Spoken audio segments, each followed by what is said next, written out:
Hello there gorgeous gamers and welcome back to another Pure Play TV video review, and this time we've got Kingdoms of Amalur Re-Reckoning for PS4, Xbox One and PC.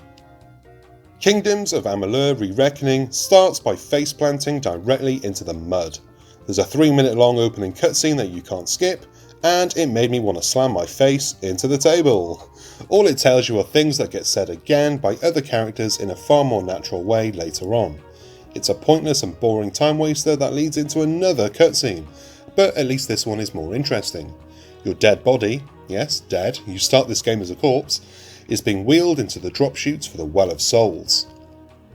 Before we carry on this video review, if you haven't already, please hit the like and subscribe buttons down below. Cheers my dears! You then get to create your character with some extremely limited options. There are 4 races: human farmer, human pirate, elf, and elf in very revealing clothing. This is annoying because it's clear that other races do exist. The opening cutscene itself introduces us to the Fae as well as dwarfs, and the fact that I can't be a dwarf or a cool monster is a crime. What's the point of a fantasy game if I can't live out my dream of having purple skin and horns? Well, I suppose there is that weird lady down the street that does weird stuff for money, so... Once you've picked your race, it's time to pick your god, despite this having so little impact on both gameplay and story. Honestly, it didn't really need to be there, considering it doesn't really serve many purposes. Once you've created your character, it's time for an unskippable tutorial, though it is handy as things have changed for this remaster. It's during this tutorial we get to meet the big bads, for a second time around. They were actually introduced during the unskippable intro video, but we get a second meeting with them anyway. They are the Winter Court, and they're corrupt because of a crystal. It's not super well explained, but now they are called the Tuatha, and, important note, all Fae have Irish accents for no discernible reason. As far as I can tell, it's supposed to be because it's inspired by old Irish fairies. If that's the case, they didn't do a great job. The legends intersect with in-game lore at weird points, and in the end, it seems like a bizarre attempt to connect it with an already established legend when it probably would have done better just to have a new name for the fantasy race. The game does great world building. There are tons of examples, like the lore stones which give us chunks of diary entries, poems and stories from the world. These chunks are fascinating because they give us a chance to think and feel what it's like to live inside the game's world. It's a tactic called non-traditional storytelling, and games have to use it a lot because of how these stories are made.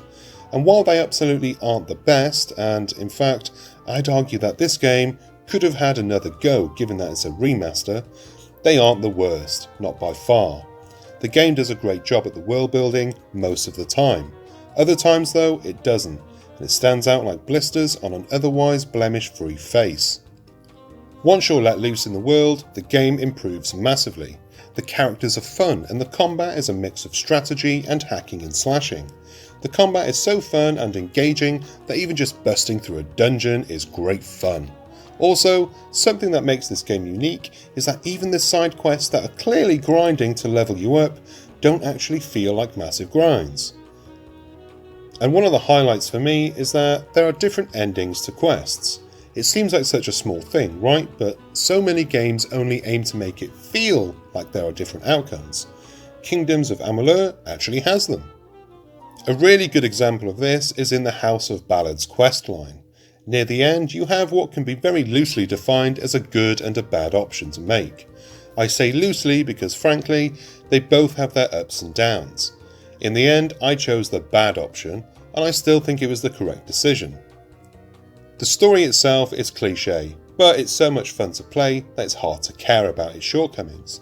Not to mention that even though it is cliché, it's still got a good message behind it, and that's a message of grasping your destiny and taking the reins in your own story. Yes, it's all very standard chosen one nonsense, but it's classism and the characters that make this feel different. At any point in the game, you can change your character's class and the bonuses that come with it. And even then, it's not the standard thief, warrior, wizard classes. You can overlap any of these. In fact, you may even choose to work with all 3. This works both story-wise and mechanically. The biggest downside to this game is perhaps the sound design. There's very little music, and what there is isn't all that exciting. In fact, It's so dull that halfway through I put the game on mute and listen to a D&D podcast, because frankly I'd rather listen to Crystal Kingdom for the 8th time rather than faint woodwinds and heavy grunting over and over again, but each to their own.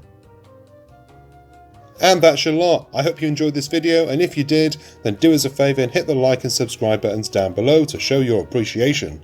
I've been Chris, you've been lovely, and I'll see you next time. Until then, bye!